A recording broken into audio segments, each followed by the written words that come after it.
안녕하세요. 빙수입니다. 여러분, 혹시 그런 생각 한 적 없습니까? 내가 한때는 옛날에는 잘 나갔는데 지금 나는 왜 이렇지? 왜 이 모양이지?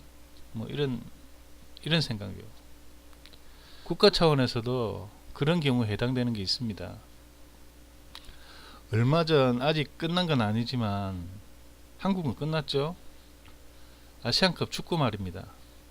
저는 솔직히 말해서 그나마 제일 축구가 축구답게 한 것은 중국전 하나뿐이었어요. 결국 카타르에게 졌죠. 아피프 중앙으로. 자, 여기서 이거 한 방에 말입니다. 골입니다. 질 줄 알았습니다. 앞서 4경기에서 보여준 한국 축구의 경기력은 뭐 그 정도밖에 안 됐습니다. 그리고 그럴 때마다 2002 월드컵 때 한국 4강 신화를 떠올리곤 하죠. 그때는 정말 좋았는데 스포츠가 아닌 국가 경제로 화두를 옮겨서 한번 생각해 봅시다. 우리나라 경제가 제일 좋았던 때가 언제였습니까? 50대 이상이면 직접 몸으로 체험하셨을 텐데 대한민국에서 올림픽이 개최된 해 바로 응답하라 1988 88년도가 가장 호황이었죠. 당시 호황을 이끈 1등 공신은 이른바 삼저호황이었습니다. 저달러, 저금리, 저유가가 바로 그 주인공이죠. 그제 조갑제 TV에서 전두환, 노태우가 키운 중산층, 노무현, 문재인이 양극화 선동으로 망가뜨렸다라는 타이틀로 유튜브를 올렸습니다. 80년대 중반부터 4, 5년간 지속된 삼저호황의 국제적 요인으로 경제 호황기를 맞게 되는데 이걸 전두환 노태우의 공으로 돌려버린 내용이겠군요. 보면 혈압 오를 것 같아서 저는 안 보겠습니다. 그 노인네가 뭐라 하는지 궁금하신 분은 유튜브 검색창에 전두환 노태우가 키운까지 치시고 돋보기 버튼 누르시면은 1번으로 나옵니다. 여기서 잠깐 삼저호황에 대해서 좀 더 자세히 알고 넘어갑시다. 삼저호황은 국제적인 요인을 말하는 것입니다.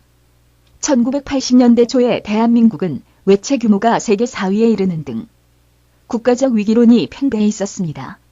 만약 이 위기가 현실화되었다면 우리 경제는 1997년 IMF 위기보다 훨씬 먼저 국난을 맞이했을 가능성도 있었습니다. 이 위기를 넘기게 해준 것이 바로 삼저호황이었습니다. 삼저호황이란 저유가, 저달러 저금리 등의 삼적 현상으로 일어난 국제적인 경제호전을 말합니다. 국제적인 금리 하락과 저유가 현상은 대한민국이 좌지우지할 수 있는 변수가 아니라 세계적인 경제 흐름에 따라 결정이 됩니다. 이 현상은 다각적인 원인에 의해서 일어났습니다. 오펙이라는 산유국 카르텔의 결속력이 약해지면서 국제적인 원유 공급이 증가하였고 이에 따라 유가는 오일 쇼크 이후 가장 낮은 수준의 가격을 유지하게 되었습니다. 저금리 현상은 국제적인 경기 하락을 극복하기 위하여 주요 국가의 금리가 낮아지면서 나타난 국제적인 흐름입니다. 외채 규모 세계 4위를 기록했던 우리나라는 저금리 현상에 직접적인 수혜를 입었습니다. 특이한 것은 저달러입니다. 일반적으로 저달러는 원화 가치의 상승을 가져와 수출에 불리하다고 보는 것이 정상입니다. 그러나 여기서 말하는 저달러는 원화와 비교한 것이 아니라 엔화와 비교한 현상입니다. 세계적으로 보면 저달러이지만 우리 입장에서는 일본 화폐인 엔화의 강세로 볼 수 있습니다. 이러한 엔고 현상은 일본과의 수출 경쟁에서 가격 경쟁력의 우위를 가져와 우리에게 많은 도움을 주었습니다. 1980년대 중반부터 시작된 삼저호황은 우리에게 많은 도움을 주었습니다. 이때의 기억을 두고 당시 정권 담당자의 이름을 거론하며 그래도 전두환이 경제 하나는 잘했어라는 말이 나오기도 합니다. 그러나 세계화된 시대의 경제 현상은 한 국가 차원에서 바라보기보다는 국제적인 안목을 통해 바라봐야 합니다. 삼저 현상을 바르게 이해한다면 1980년대의 한국 경제를 바르게 이해할 수 있을 것입니다.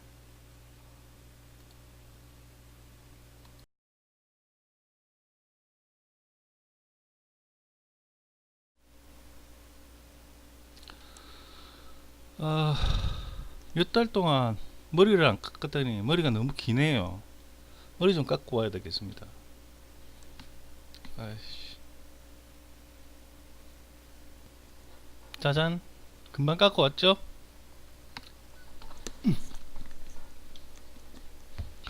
혹시 최진기 강사 아십니까? 어쩌다 어른에도 몇 번 나와서 강의도 하고 그러신 분인데 바로 이분이요. 이분 최진기 강사가 알아듣기 쉽게 강의도 잘하고 다 좋은데 이분 강의를 보려면 광고를 너무 많이 봐야 되기 때문에 그게 좀 단점입니다. 삼저호왕의 뒷얘기는 이분을 통해서 한번 들어봅시다. 아십니까? 삼저가 뭐였어요, 우리 선생님? 자, 맨 처음에 뭐가 쌌습니까? 그렇죠. 달러 가격이 엄청 뭐였었죠? 쌌죠. 두 번째 뭐가 쌌습니까? 금리가 쌌죠. 그 다음에 세 번째 유가가 쌌어요. 우리 지금도 이러면 좋을까요, 나쁠까요? 엄청 좋겠죠. 특히 누구 뭐 하는 분들이 엄청 좋겠습니까? 기업하는 분들이 엄청 좋겠죠. 왜? 싼 이자로 돈을 갖고 와서 공장 돌리는데 기름값도 덜 들고 달러가 싸니까 수출은 뭐가 되겠습니까? 엄청 뭐가 되겠습니까? 잘 되고 이런 일이 벌어지겠죠. 이게 바로 무슨 호황이었습니까? 88년에 3조 호황이었습니다. 자, 우리 IMF는 몇 년 지났습니까? 바로 정확하게 10년이 지났죠. 그래서 여러분 뭐가 되느냐? 이게 다 거꾸로가 됐던 거예요. 자, 우리 한번 생각해 봅니다. 이 3조 호황 시절에는 자, 이제 한번 가볼게요. 여러분이 기업을 하고 있다라면 어떻게 하겠어요? 금리가 싸요. 그러면 돈 조금 빌려야 돼요? 왕창 빌려야 돼요? 왕창 빌려야 되죠. 왕창 빌려야 되죠. 왕창 빌려야 되죠. 그러면 기업의 부채 비율은 낮아요? 높아지겠어요? 그럼 당연히 높아지겠죠. 그래서 이때 경영은 바로 무슨 경영? 차입 경영이에요. 이때 제일 유명하단 말이 있어요. 이 당시 제일 부자가 누굽니까? 이건이 아니죠. 왜 그러세요? 이때는 정주영이에요. 근데 거꾸로 얘기해서 뭐라 그래요? 정주영이 뭐가 부자야? 우리나라에서 빚이 제일 많은 사람일 뿐이지가 제일 유명한 말이었어요. 이 당시엔 차입 경영을 해야 돼요. 왜? 저금리니까. 저달러예요. 왜? 플라자 합의 혹시 기억나시면 우리 공부 한번 해봅시다. 일본하고 미국하고 플라자 합의. 미국이 강요했죠. 그래서 일본이 뭐가 됐습니까? 자기네 화폐 가치를 엄청 올리면서 N고가 됐어요.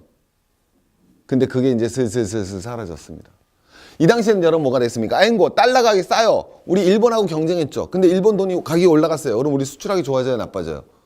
좋아지죠. 뭘 나빠져요? 이제 아직 생각 안 들어 대답을 하는 거예요. 뭐가 돼요? 일본 돈이 비싸졌잖아요. 지금도 우리나라 화폐 가치가 떨어져야지 수출하기 좋아지지 않습니까? 근데 일본 돈의 가격이 엄청 올랐어요. 그럼 일본은 수출하기 좋아져요? 나빠져요? 나빠지죠. 그럼 상대적으로 우리는 나빠져요? 좋아져요? 좋아지죠. 그러니까 여러분 차입을 해서 무조건 뭘 때리면 되는 거예요? 수출을 때리면 되는 거예요. 그 다음에 세 번째 뭐예요? 유가가 비싸요? 싸요? 싸죠. 자, 유가 비싸면 당장 무슨 일 벌어집니까? 사무실에서 난방 마음대로 해요? 못해요? 그죠? 그죠? 난방 딱 켜고 있으면 사장 들어왔어요. 눈치 봐야 안 봐요? 보죠. 유가가 싸졌어요. 눈치 봐야 안 봐요? 네, 거꾸로 얘기해서 뭐가 돼야 됐습니까? 바로 비효율이 발생하는 거죠. 오케이? 바로 이 시스템이 자리 잡은 거예요. 이게 이 당시에 대변했던 게 바로 우리나라 대기업이고 우리나라 대기업만 그런 게 아니라 이때 이걸 발판으로 동아시아가 수출 주도형 발전 전략을 통해서 동아시아 국가들이 일제히 비약적 성장을 했던 거예요. 그게 태국, 인도네시아, 말레이시아, 특히 뭐 네 마리 용어로 불리는 홍콩, 싱가포르, 특히 그 선두에 누가 있었다? 대한민국이 있었던 거예요. 그런데 그게 왜 IMF 맨날 하면 제가 말씀드리고 싶은 거는 관료가 잘못했느니 그때 무슨 뭐 종금사가 뭐 잘못했느니 종금사가 단기 외채를 빌려 빚은 단기로 빌려서 빌려주는 건 장기로 빌려줘서 문제가 됐느니 다 맞아요. 틀린 얘기는 아니에요. 다 맞아요. 관료도 잘못했고 정치인도 잘못했고 종금사도 잘못했고 다 하지만 경제 위기는 한 개개인의 몸짓의 잘못으로 인해서 발생하지 않습니다. 가장 근본적인 뭐가 있어야 된다? 구조적 틀이 존재해야 되는 거예요. 그리고 그 구조적 틀은 외부의 문제가 아니라 늘 내부의 문제예요. 제가 늘 강해서 말씀드리지만 조선이 일본의 식민지가 된 거는 일본 제국제 문제이기도 하지만 기본적으로 우리가 무능해서 그랬던 거야. 18세기 후반 이후로. 자기 반성 없이 어떻게 개혁과 혁신이 일어날 수 있습니까? 이것도 마찬가지라는 거예요. 이렇게 호황을 누렸는데 거꾸로 90년대 넘어가면서 10년 동안 이게 뭐가 됐다? 하나씩 사라졌던 거예요. 이것도 사라지고 이것도 사라지고 이것도 사라지고. 그럼 우리 괜찮아요? 구조조정하고 변경을 했어야 됐습니까? 네, 그거를 우리와 동아시아가 다 못했던 거예요. 양털을 깎는 미국 놈도 나쁠 수 있지만 오케이? 우린 양이 아니에요. 깎이는 우리 양도 문제일 수 있는 거죠. 제가 말씀드리고 싶은 건 또 모르겠습니다. 또 이렇게 얘기했더니 저는 나쁜 놈이라고 얘기할지 모르겠지만 분명히 우리도 저걸 끊었어야 됐다는 거예요. 네, 저걸 끊었어야 됐다.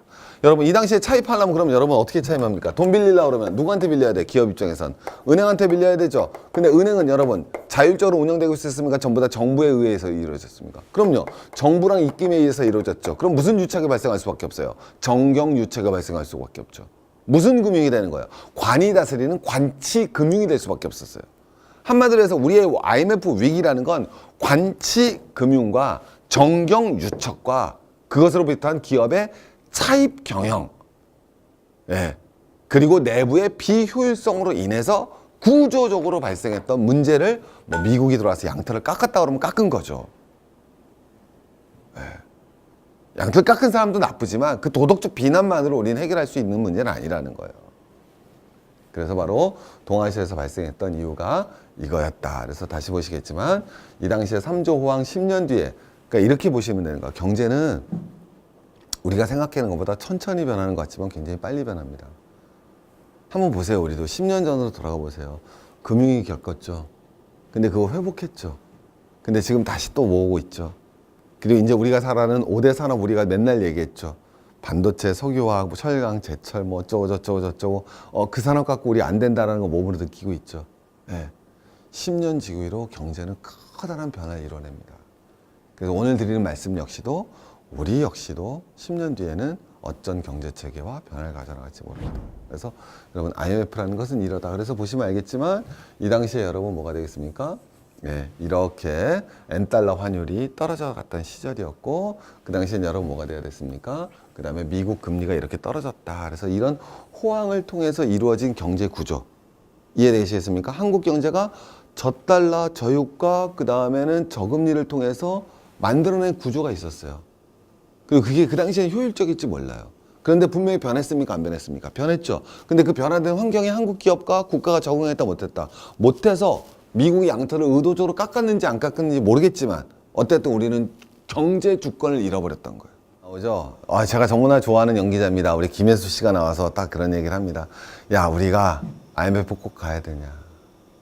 이 당시에 사실 유명했거든요. IMF 이거 가면은 이거 완전 양털 깎기 당한다. 이 새끼들 정책 이거 장난 아니다. 이거 우리가 감당할 수 있겠느냐. 우리가 쌓아올린 이걸 갖다 전부 다 한 번에 넘겨줘도 되겠느냐. 그러니까 IMF 거기다 그 뒤엔 미국이 있지 않느냐. 그게 사실 틀린 얘기는 아니에요. 왜냐하면 IMF가 지분이 100%가 있으면 미국 지분이 15%입니다.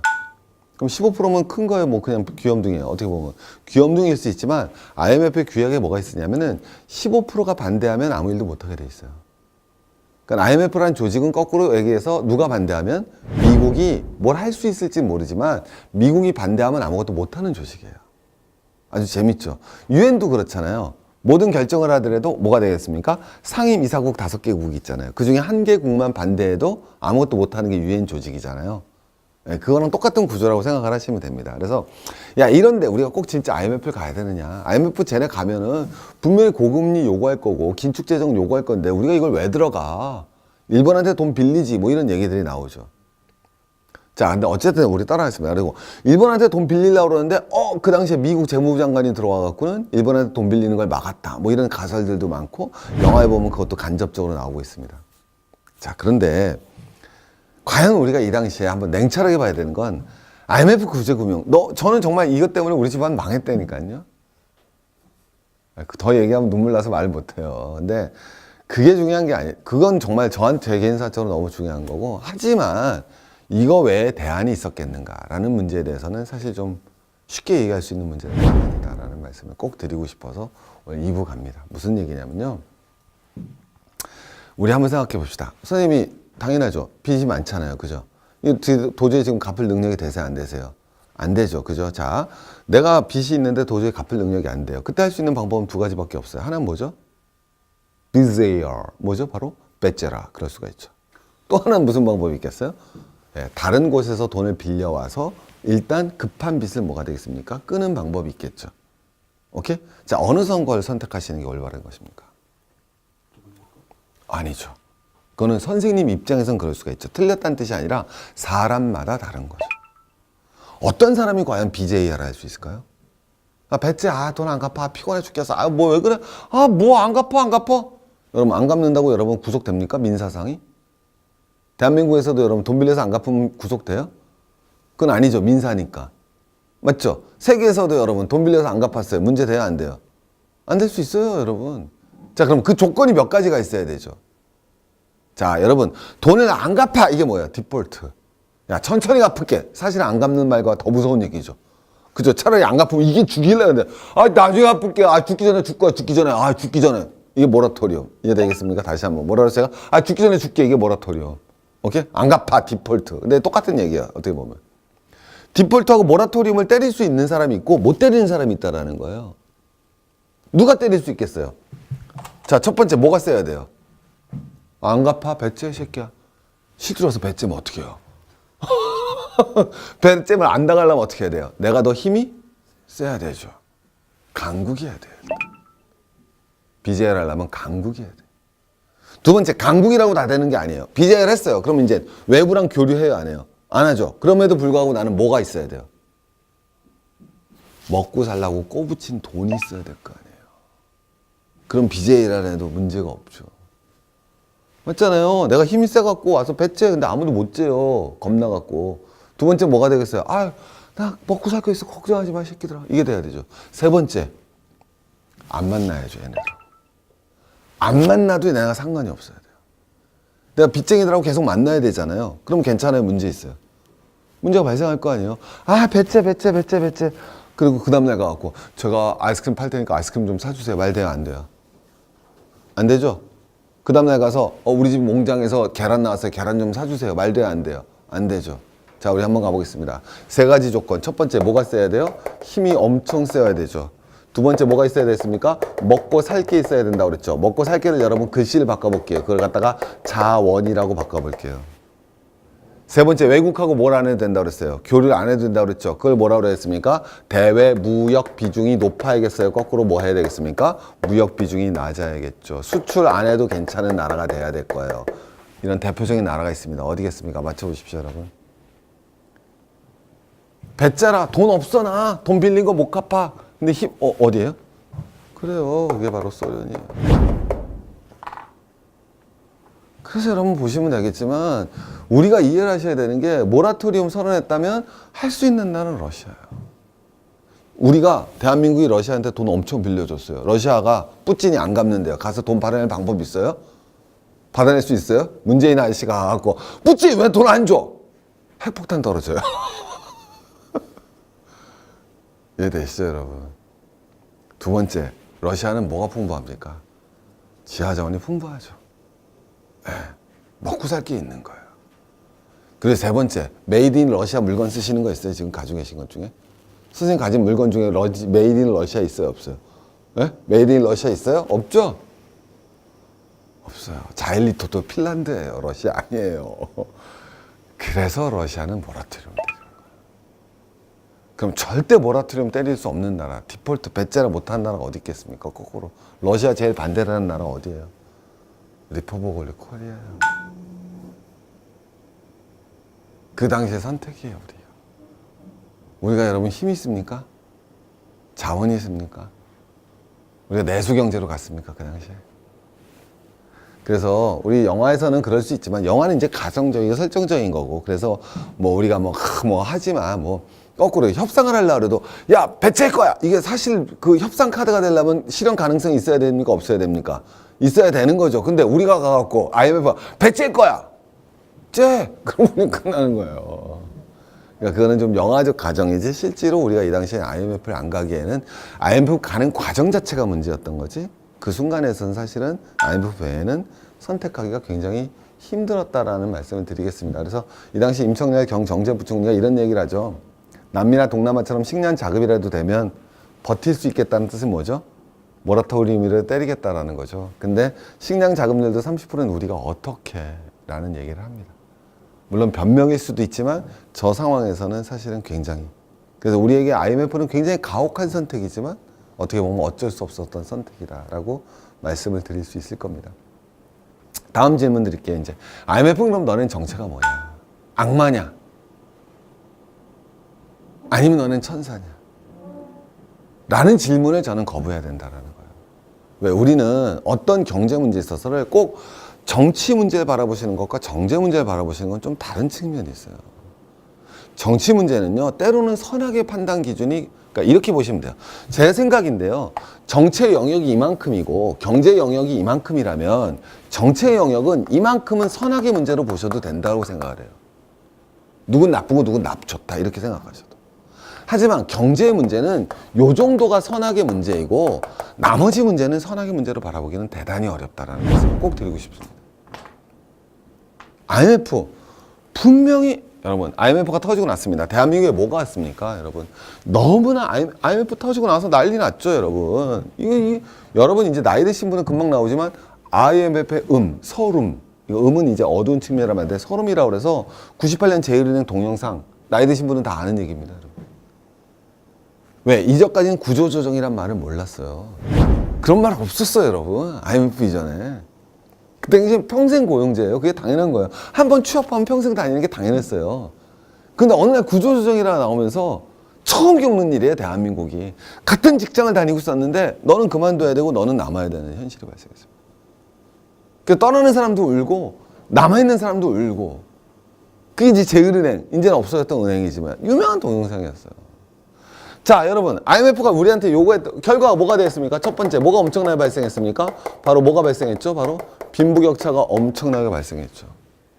두 번째 뭐가 나왔습니까? 드디어 우리가 태어나서 처음 들어보던 무엇인지 비정규직이라는 게 나왔죠. 바로 뭐가 되었습니까? 왜? IMF가 뭐를 요구했습니까? 노동의 유연성을 요구를 했기 때문이죠. 그 다음에 세 번째 뭘 요구했습니까? 바로 고금리를 요구했고 그 다음에 뭘 요구했습니까? 긴축 재정을 요구했던 게 바로 IMF의 틀이었습니다. 그래서 이거는 사실은 지금 우리 경제 상식으로 아니 경제가 어려운데 돈을 풀어야 되죠. 긴축 재정 때린다고? 미친 거 아니야? 경제가 어려운데 고금리 때려갖고 가난한 사람들 다 죽여? 여러분 이때 최고금리 없었어요. 지금 최고금리 27.5에서 24 됐죠? 최고금리 없었어요. 이게 나오고 이게 나왔어요. 이게 이 당시에 여러분 뭐였다? 바로 대한민국의 현실이었다는 말씀을 꼭 드리도록 하겠습니다.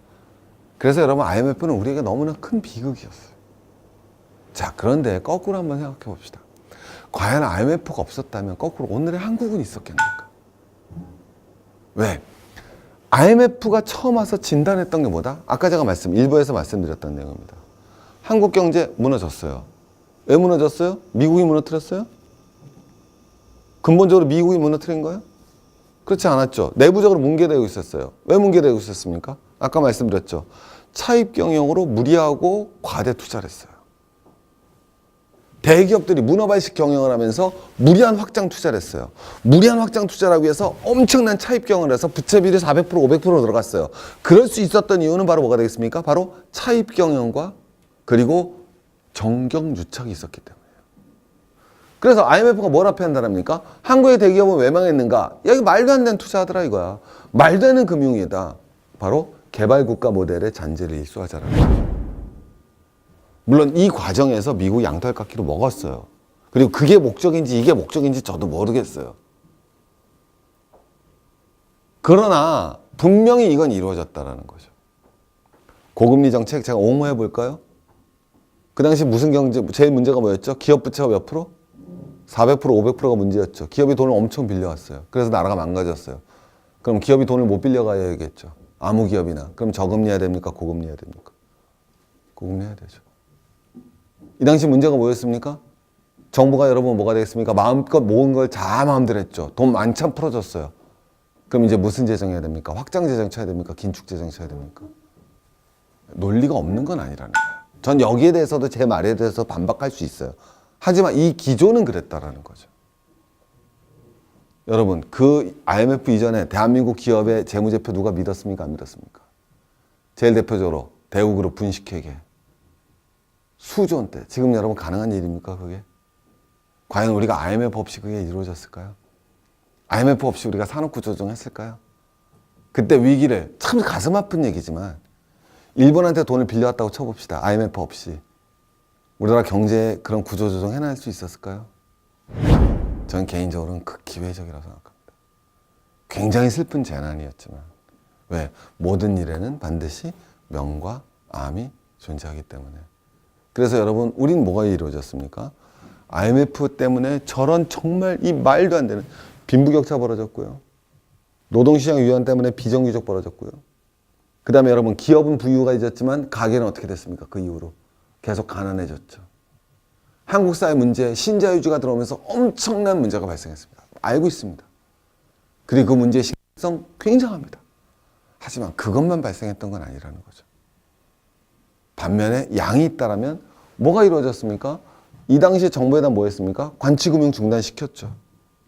지금은행, 부실은행 없죠. 왜? BSI 계획안 제기했죠. 기업에 대한 분식회계를 금지시키기 위해서 종금, 이런 일들이 벌어졌다는 거죠. 그래서 우리가 IMF를 바라볼 때는 음인 측면도 있지만 양인 측면도 있다. 그래서 영화에서, 그러니까 이게 영화를 보면 참 안타까운 그 영화에 대한 평론을 보면 두 가지 시각이 나오는 것 같아요.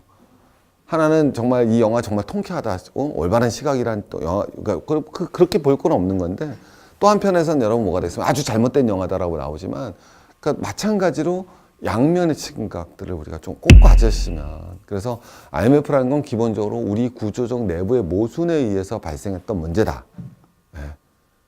그 꼭 말씀해 주시면 좋겠고요. 그리고 IMF라는 일이 터졌을 때 분명히 여기에서는 과도 있었지만 이것을 통해서 얻었던 공도 있었다. 물론 어느 게 더 크냐, 다시 IMF가 오면 좋겠느냐, 아니 오면 안 되죠. 그 영화 보셨어요 혹시? 그 영화 보시면은 맞는 것도 있고 틀린 것도 있어요. 그러니까 예를 들면 그러니까 이게 제가 이제 저는 이제 지난 세대니까 당연히 이제 뭐 나오겠지만 한국은행 직책의 팀장이 어디 있어요 그 당시에? 당연히 가상이죠. 그러니까 그땐 팀제라는 게 없었으니까 관료제 조직이지, 팀제라는 건 네트워크 조직이 나와야 되니까 우리 회사에도 지금 팀장이 있지만 옛날에 20년 전에 무슨 팀장이 있어요. 그러니까 그만큼 그게 가상의 세계예요. 그리고 사실은 한국은행이 그 IMF 그 들어오는 걸 반대한다, 그 있을 수 없어요.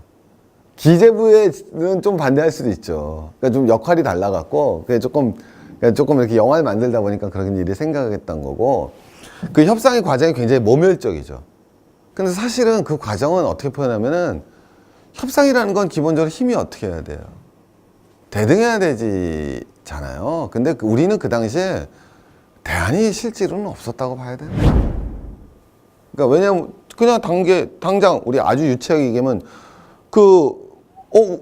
뭐 펀드멘탈 문제 선생님이 생각해 보시면, 선생님이 있는데 선생님 경제가 있어요. 선생님이 나 빚이 많은데 가만히 생각하면 속상한 거야. 왜? 내가 1년 소득이 얼마인데 이거 갚을 수 있는데?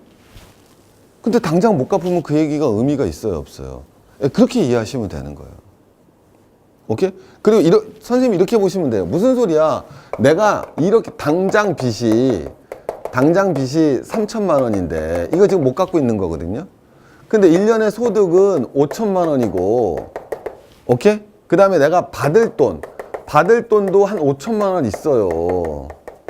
근데 이건 지금 당장 받는 게 아니라 언제 받는 거예요? 미래에 받는 거거든요. 이거예요. 그러니까 그때 관료들이 얘기하는 건 한국의 펀드멘탈은 문제가 없다가 이거예요.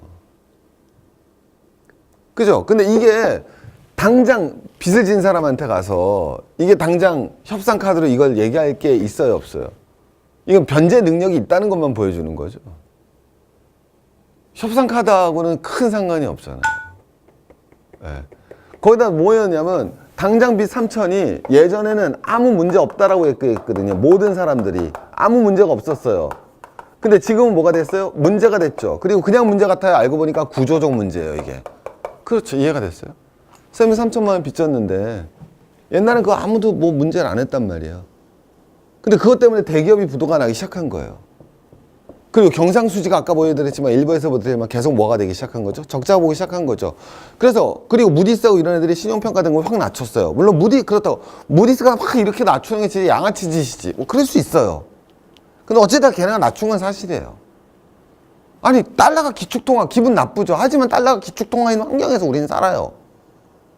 무디스 S&P 등급 하는 거 보면 화가 나죠. 말도 안 되는 등급 때리니까. 하지만 우리는 그런 환경에서 살고 있어요. 그게 우리 현실이에요. 그래서 걔네들이 바라봤을 땐, 야, 이거 아무 문제도 없, 옛날에 우리가 뭐라 그래? 아야, 그 잠깐 빌렸어. 왜 그래? 근데 알고 봤더니 잠깐 빌린 게 아니에요. 계속 빌릴 수밖에 없는 거예요. 그리고 그게 뭐였어요? 구조적 문제예요, 얘네들의. 거기 못 갚겠네. 나 안 빌려줄 거야. 나 연기 못 해줘. 야, 나 5년 뒤에 받을 돈 있는데? 야, 나 계속 잘 벌잖아. 협상이 기본적으로는 협상이라고 표현하는 자체가 어이가 없는 거죠. IMF의 요구를 우리가 받아들일 수밖에 없는 거고, IMF라는 건 실질적으로 아까도 말씀드렸지만 미국의 동의 없이는 움직일 수 없는 기관이었고, 그 당시 미국의 지배적인 이념은 당연히 신자유주의였고, 그러니까 신자유주의도 내가 말씀드리겠지만 이걸 꼭 좋다고 얘기해야 되냐 나쁘게 얘기하냐, 뭐 신자유주의에 대한 평가도 마찬가지라. 어디 가면 완전 개버리지고 어디 가면 엄청나게 좋은 사람들이고, 그게 아니거든요. 신자유주의라는 사상이 등장하게 된 역사적 배경이 있단 말이에요. 그건 제가 언제 한번 특강에서 말씀을 드리도록 하겠습니다. 신자유주의에 대해서만 논의를 하더라도. 근데 긍정적인 측면도 분명히 존재한단 말이에요. 아니, 신자유주의를 이끌었던 하이에크라는 사람은 그럼 노벨상을 왜 받아요? 노벨이 스웨덴에서 주는 건데, 그 진보적인 곳에서. 근데 어쨌든 그걸 다 떠나서 측면이 있단 말이에요. 오케이? 그러니까 쉽게 말하면 신자유주의가 긍정적으로 등장했던 거는 정부가 너무나 규제 없이 움직이잖아요. 한 번만 가볼까요? 우리 정치인 보면 괜찮아요? 화나요? 화나죠? 왜 화나는 거예요? 이런 표현을 쓴다고요. 왜? 박근혜 이명박 정부를 우리가 바라봤을 때 뭐라 평가하느냐면, 이거는 쉽게 표현하면 약탈적 정치체제다.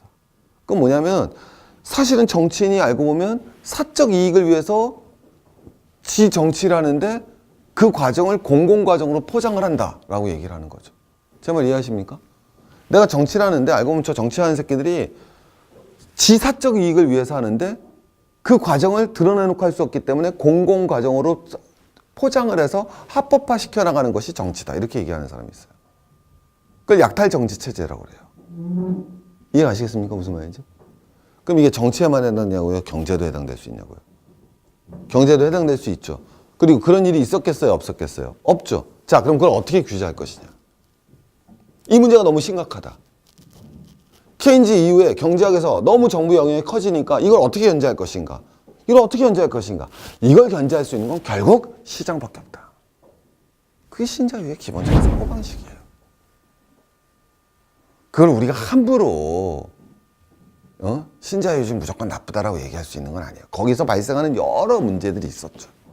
신자유의 부작용이고 신자유의 문제가 있어요. 하지만 그 발상 자체가 왜 나왔고 그것이 가진 긍정적인 문제에 대해서는 우리가 제대로 바라봐야 된다는 거예요. 그 당시 IMF는 반드시 미국에 영향권이 있었고, 그 미국에 영향권이 있었던 미 재무부 유명한 애들이죠. 걔네들 다 루빈이 다 기본적으로 신자유주의적 사고방식을 가지고 있었어요.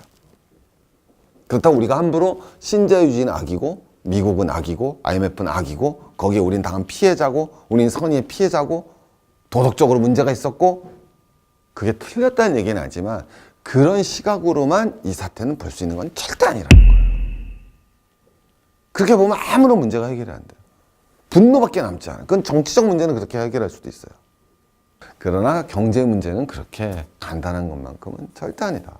최계선이 맞다면 대한민국 국가부도까지 남은 시간은 요즘처럼 가짜 뉴스가 난무하는 시대에 진짜와 가짜를 구별하는 능력이 절실히 필요합니다. 어떻게 하면 가짜를 잘 구분할 수 있을까요? 네, 그렇습니다. 공부를 해야 돼요.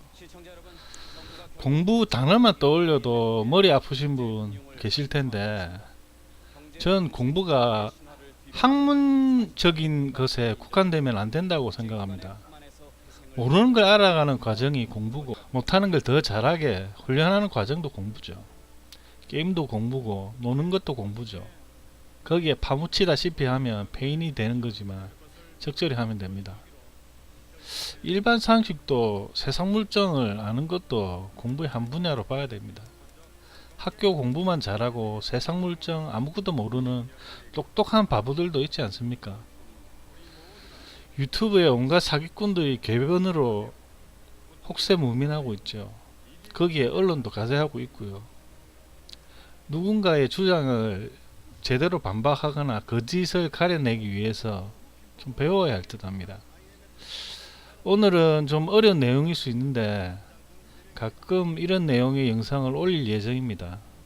너무 길면 지루하니까 이쯤에서 끊고 다음 시간에 뵙겠습니다. 저축을 했다가 이 상태로 되찾을 수 있고 이때는 이자도 붙습니다. 그리고 이렇게 모아진 돈은 몸져 누운 우리 경제에 큰 힘이 될 수 있습니다.